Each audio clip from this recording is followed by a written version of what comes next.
आचार्य जी से हम जानेंगे, कुछ लोग पवित्र नदियों में इस दिन दीपदान जरूर करने जाते हैं। गंगा नदी में आपने खास तौर पर जरूर सुना होगा, उसका क्या लाभ होता है। आचार्य जी, मैं आपसे समझना चाहूंगी, चित्रकूट हो गया, प्रयागराज हो गया, हरिद्वार हो गया, लोग दीपदान दीपावली के दिन जरूर करने जाते हैं, उसका महत्व क्या है? बिल्कुल, बड़ा ठीक सवाल है, अच्छा सवाल है।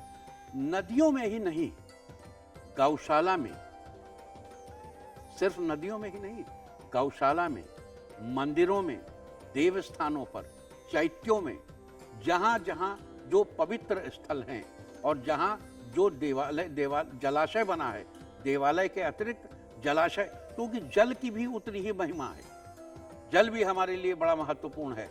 जिस प्रकार हम अपने घर में दीपक जलाते हैं, वैसे ही हम देवालय में जलाते हैं, वैसे ही हम अपने ये जलाशय में जलाते हैं। तो सब में जलाना चाहिए। और उसी क्रम में हम नदियों में भी दीपक विसर्जित करते हैं, हम नदियों में भी दीपक डालते हैं और नदियों में हम दीपक जलाकर उतना ही आप्यायित महसूस करते हैं जितना देवालय में दीपक जलाकर या अपने घर में दीपक जलाकर। आचार्य जी, आपने चूंकि गौशाला का जिक्र किया, तो मैंने कहीं पर पढ़ा था कि कहते हैं कि माता लक्ष्मी और गाय माता आपस में बहनें हैं।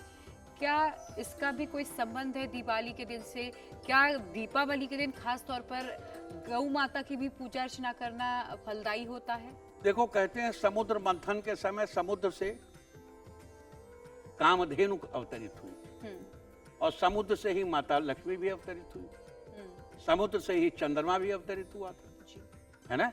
जब हम उनका लक्ष्मी जी का दान करते हैं तो मंत्र पढ़ते हैं, क्षीरोदारणो संभूता लक्ष्मी चंद्र सहोदरा, हे चंद्रमा की सगी बहन लक्ष्मी, है ना। तो वैसे ही कामधेनुश्च सहोदरा, कामधेनु की सहोदर हो गई। तो दोनों एक ही उदर से, समुद्र दोनों का उदर बन गया, समुद्र से ही दोनों उत्पन्न हुए। तो इसलिए कामधेनु यानी गाय, गायों की पूर्वज कौन है? कामधेनु। तो कामधेनु और ये लक्ष्मी जी दोनों एक ही गर्भ से उत्पन्न हुए, अस्तु दोनों सहोदर बहनें हुई। और निश्चित रूप से गाय की उपासना करना, गाय की पूजा करना, गाय की सेवा करना निश्चित रूप से दीपावली के अवसर पर अत्यंत शुभद, कामना पूर्ण करने वाला, मनोरथों को पूर्ण करने वाला, जीवन को आनंद से भर देने वाला साबित हो। तो आचार्य जी ने बताया कि गौ माता और लक्ष्मी माता आपस में बहनें क्यों मानी जाती हैं, और कामधेनु गाय के बारे में आप अक्सर ये सुनते होंगे कि मनोकामनाओं को पूरा करती हैं कामधेनु गाय माता। आचार्य जी, लेकिन एक सवाल जरूर मेरे मन में आ रहा है कि दीपक हमें क्यों जलाना चाहिए? क्या, क्योंकि जैसे मैंने पहले भी शुरुआत में जिक्र किया था कि आर्टिफिशियल लाइट आजकल लोग लगाने लग गए हैं, लाइटिंग करने लग गए हैं, मोमबत्तियां जलाने लग गए हैं। दीपक जलाना इतना ज्यादा महत्वपूर्ण क्यों है? कितना, मतलब ये लाइफ से डायरेक्टली रिलेटेड क्वेश्चन है।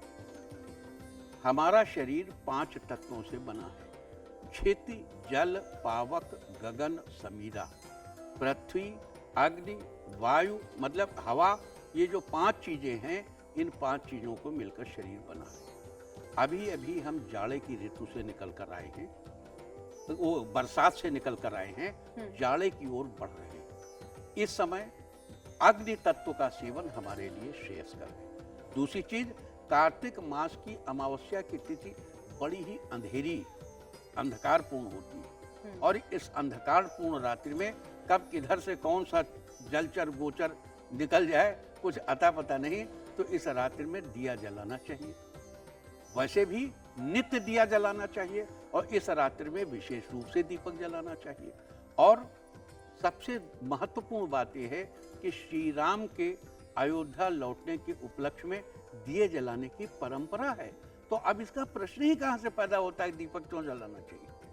दीपक अपनी प्रसन्नता के लिए, अपने प्रभु श्री राम के लौटने के लिए अवश्य जलाना चाहिए। बिल्कुल। और मैं अपना अनुभव अगर आचार्य जी बताऊं कि जब भी मैं दीपक जलाती हूं तो मुझे एक अलग सी शांति की अनुभूति होती है, एक पीस महसूस होता है, एक डिवाइन एनर्जी फील होती है। क्यों?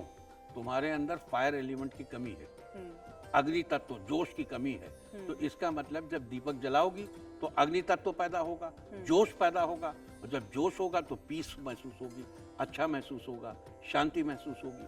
और वैसे भी दीपक, देखो, अग्नि को सभी में श्रेयस्कर माना गया है। बिल्कुल। अग्नि को दूत माना गया है। हम्म, अग्नि की जो संज्ञा है वो दूत से है, अग्नि दूत है। हम्म, सभी 5 एलिमेंट्स का दूत है अग्नि। तो अग्नि जो है वो और दूत का वो माना गया है, इसको पर्यायवाची माना गया जी। है। तो इसलिए अग्नि तो बड़ा ही महत्वपूर्ण तत्व है और अग्नि को अपने आसपास पाकर हमारा जीवन उल्लास से भर जाता है, प्रसन्नता से भर जाता है, आनंद से भर जाता है ना? बिल्कुल आचार्य जी, तो ये जो लाइफ चेंजिंग उपाय आपने बताए हैं, इन उपायों को करके यकीनन हमारे जो दर्शक इस वक्त हमारे साथ जुड़े हुए थे, राशिवार तरीके से आपने एक एक सटीक जानकारी दी है कि कितने दीपक जलाना चाहिए, कब जलाना चाहिए, शुभ मुहूर्त तो आचार्य जी ने आपको बता ही दिया। और आचार्य जी बहुत बहुत धन्यवाद आपका हमारे साथ जुड़ने के लिए, दीपावली के इतने महत्वपूर्ण समय में अपना टाइम हमें देने के लिए बहुत बहुत धन्यवाद आचार्य। दीपावली सबकी शुभ हो, बहुत शुभ हो, श्री वर्चस्व आयुष्य आरोग्य सब कुछ आपको प्राप्त हो, ऐसी हमारी कामना।